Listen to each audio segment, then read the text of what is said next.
दोस्तों, मेरा नाम श्रीकांत वशिष्ठ है। आज जिस विषय पर मैं बात करने जा रहा हूँ वो विषय है कॉकरोच जनता पार्टी का आंदोलन।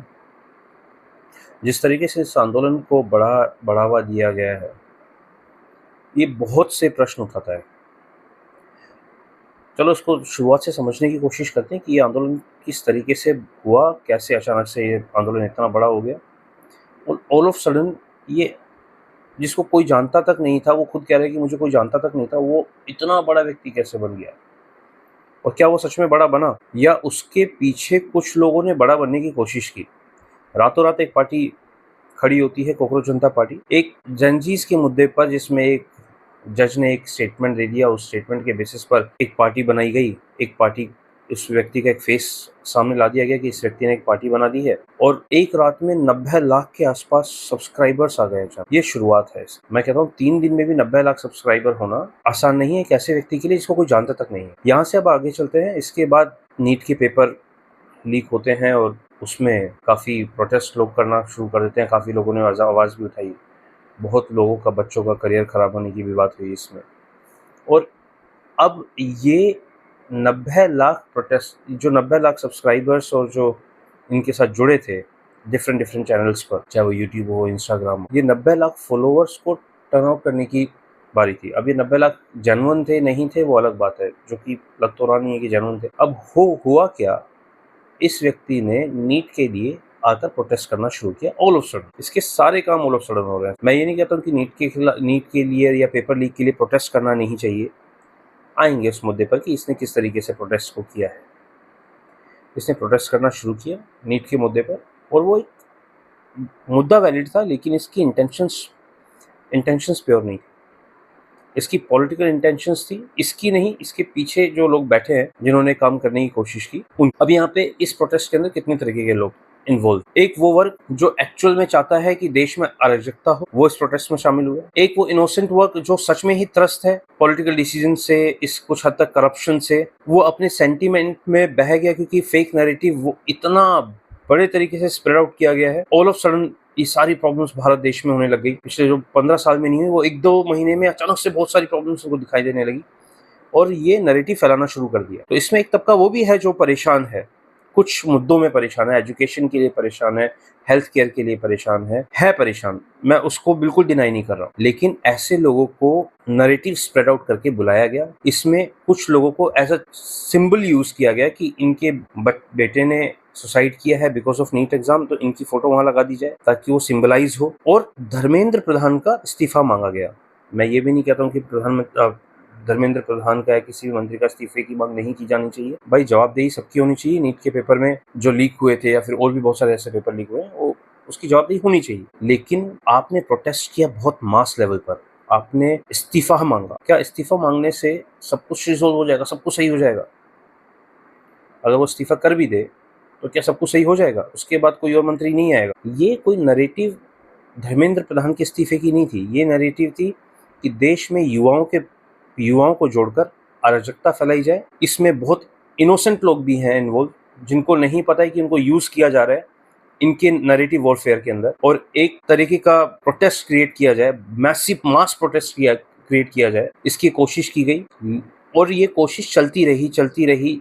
फिर इसमें सोनम वांगचुक भी आ गए। वांगचुक साहब को लगा कि मैं प्रोटेस्ट करूंगा, मेरे प्रोटेस्ट करने से 100 लोग और भूखे रहेंगे, 100-200 लोग, उनमें से बच्चे भी होंगे, वो बीमार होंगे तो शायद गवर्नमेंट जागेगी। लेकिन हुआ ये कि ना तो वो बच्चे भी ने प्रोटेस्ट में अनशन किया, वो अकेले अनशन करते रह गए। और बाद में एक टाइम के बाद उनको ये रियलाइज होने लगा 19-20 दिन के बाद कि भाई इसका मुझे कोई फायदा हो नहीं रहा है। जिनके भरोसे में आया था वो भी खाना खा रहे हैं। एक बार इन्होंने गुस्सा भी किया था इस बात को लेकर कि मैं चाहता हूँ कि तुम सब भी प्रोटेस्ट करो, मैं भूखा हूँ, तुम लोग क्यों खा रहे हो, और तुम लोग तो खूब दबा के खाए जा रहे हो। इस तरीके की स्टेटमेंट उन्होंने दी। आप समझिए कि किस तरीके से इस पूरे प्रोटेस्ट को किया गया, युवाओं को भड़काने की कोशिश की गई। और नैरेटिव, आप एक स्टेटमेंट गवर्नमेंट के खिलाफ दे दीजिए, यूट्यूब पर किसी भी चैनल पे जाकर आप एक स्टेटमेंट गवर्नमेंट के खिलाफ दे दीजिए, आपको सपोर्ट किया जाएगा, मैसिव अचानक से सपोर्ट आएगा। आप एक कमेंट खिलाफ कर दीजिए कॉकरोच जनता पार्टी के, आपके पास हजारों कमेंट आएंगे और इतना मैसिव तरीके से कमेंट आएंगे, मतलब वो बहुत क्लियरली दिखाता है कि एक पूरी गैंग बैठी हुई है कुछ चैनल्स पर जिनको प्रमोट किया जा रहा है बहुत मैसिवली। उनको पता है क्योंकि अगर आप इनके प्रोफाइल्स को देखोगे तो ये सोशल मीडिया के बहुत अच्छे जानकार हैं। इनको पता है कि सोशल मीडिया पे चीज़ों को कैसे चलाया जाता है, क्योंकि उन्होंने आम आदमी के लिए काम किया है। अब आते हैं पॉलिटिकल पार्टी पर। जब केजरीवाल आता है तो केजरीवाल का वेलकम कॉकरोच जनता पार्टी का ये जो लीडर है ये ऐसे करता है जैसे उसका भगवान आ गया हो। और उसके बाद एक एक करके कई नेता आते हैं जो अब इस मुद्दे को भुनाना चाहते थे।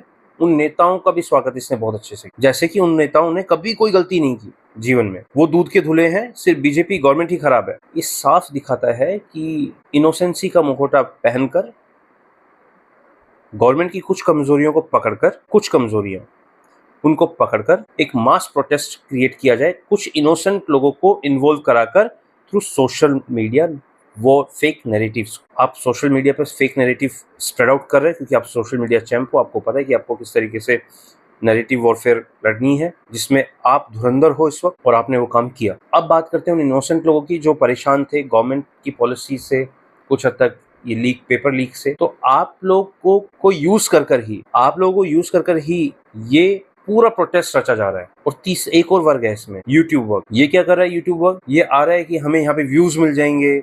मैं एक देख रहा था कि वो कॉमेडी की वीडियोस बनाता था, अचानक से आके उसको, हम प्रोटेस्ट कर रहे हैं, तुम घर पे बैठे रहना।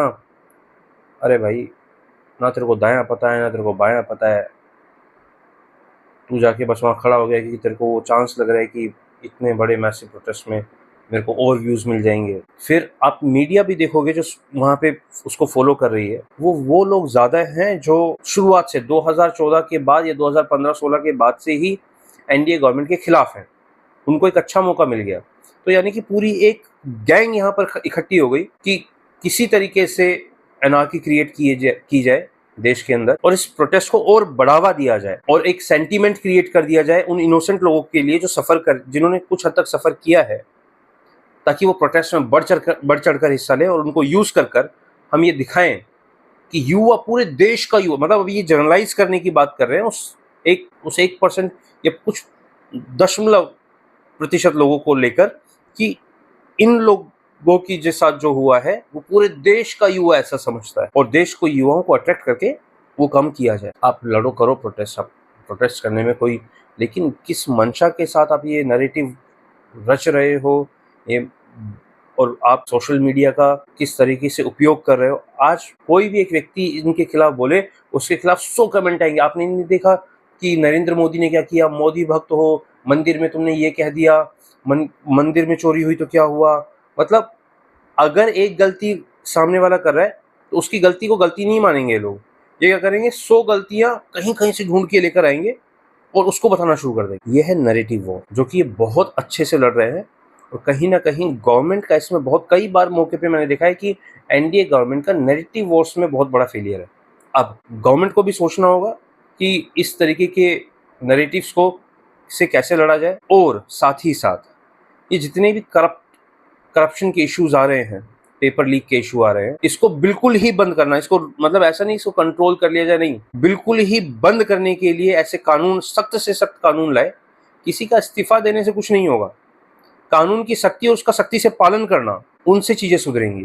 तुम इस्तीफा दे दो, ये इस्तीफा दे दो, इस्तीफा देने से कुछ नहीं सुधरेगा। अब कुछ लोगों को मिर्ची भी है कि धर्मेंद्र प्रधान ने इस तरीके का एजुकेशन पॉलिसी लेकर आया, उसमें मुगल्स को हटा दिया और इंडियन एजुकेशन सिस्टम को थोड़ा सा चेंज की तरफ वो लेके जा रहा है। तो लोगों को ये बात हजम नहीं हो रही है और वो चाहते हैं कि फोर्सफुली किसी भी तरीके से इसको हटा दिया जाए। मैं सभी युवाओं से प्रार्थना करूंगा कि आप इस प्रोटेस्ट को पर्टिकुलरली, मैं नहीं कह रहा हूं कि गवर्नमेंट 100% करेक्ट है, पर इस प्रोटेस्ट को इस नजरिए से भी देखें कि अचानक से भाई लोगों को हर रोज मेहनत करनी पड़ती है कमाने खाने के लिए, अचानक से इनके तंबू लग जाते हैं, बड़े बड़े टेंट, बैरिकेटिंग हो जाती है।